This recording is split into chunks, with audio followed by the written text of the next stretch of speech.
اعوذ باللہ من الشیطان الرجیم، بسم اللہ الرحمن الرحیم۔ حکیم قیوم خان کایاکلپ طبی نسخہ جات یوٹیوب چینل پر اپنے بھائیوں سے مخاطب ہے۔ آج میں اپنے بھائیوں کے لیے حسب وعدہ ایک آسان اور مجرب نسخہ لے کے آیا، اکثری ہاضم پکی، یعنی اس نسخے کا ٹائٹل اکثری ہاضم پکی ہے اور اس کے اجزاء بھی آپ بھائی نوٹ فرما لیں۔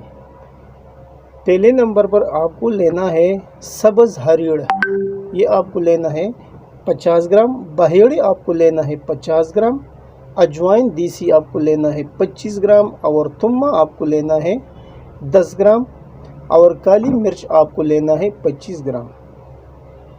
اجزاء ایک بار پھر نوٹ فرما لیں۔ ہریڑ سبز یہ آپ کو لینا ہے 50 گرام، بہیڑے آپ کو لینا ہے 50 گرام، اجوائن دیسی 25 گرام، تھما 10 گرام اور کالی مرچ آپ کو لینا ہے 25 گرام۔ ترکیبی تیاری: ان تمام چیزوں کو پہلے صاف کرنا ہے اور پھر سب اجزاء کا الگ الگ سپوپ بنانا ہے اور پھر آخر میں یکجا کرنا ہے۔ طریقہ استعمال: ان کا آپ کیپسول بھر سکتے ہیں، یعنی 500 ملی گرام والا اور 1000 ملی گرام والا کیپسول آپ بھر سکتے ہیں۔ عمر اور جسامت کے لحاظ سے آپ اسے 2 ٹائم اور 3 ٹائم استعمال کر سکتے ہیں۔ اگر 3 ٹائم استعمال کرنا ہے وہ بھی صحیح ہے، اگر 3 ٹائم استعمال نہیں کرنا 2 ٹائم بھی استعمال کر سکتے ہیں۔ اگر کسی کے معدے کا مسئلہ زیادہ ہے تو پھر 3 ٹائم کرو، اور اگر مسئلہ زیادہ نہیں ہے تو پھر آپ اسے 2 ٹائم استعمال کر سکتے ہیں۔ ابھی بھائی پوچھتے ہیں کہ اس کو کیسے استعمال کرنا ہے، کس چیز کے ساتھ استعمال کرنا ہے؟ تو بھائی جان جی آپ کو لینا ہے تازہ پانی کے ساتھ کھانا کھانے کے بعد۔ یہ ہو گیا اس کا طریقہ استعمال۔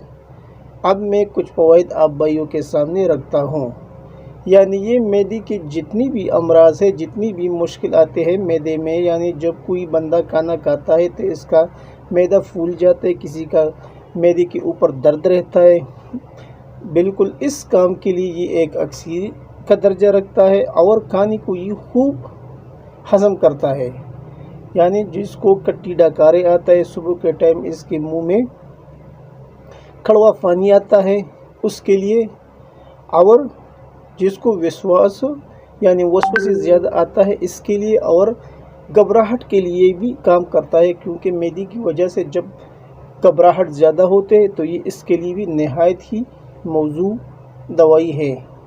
معدے کے جتنے بھی مسائل ہیں آپ بھائی اسے بلا خوف اس کے اوپر استعمال کر سکتے ہیں، اور یہ کھانے کو خوب ہضم کرتا ہے، بھوک کو لگاتا ہے اور کھانے کو جزو بدن بناتا ہے، اور جب کھانا جزو بدن بن جاتا ہے تو اس سے سالخ خون پیدا ہوتا ہے، اور جب سالخ خون پیدا ہوئے گا تو پھر بندے کی رنگت میں نکھار آتا ہے۔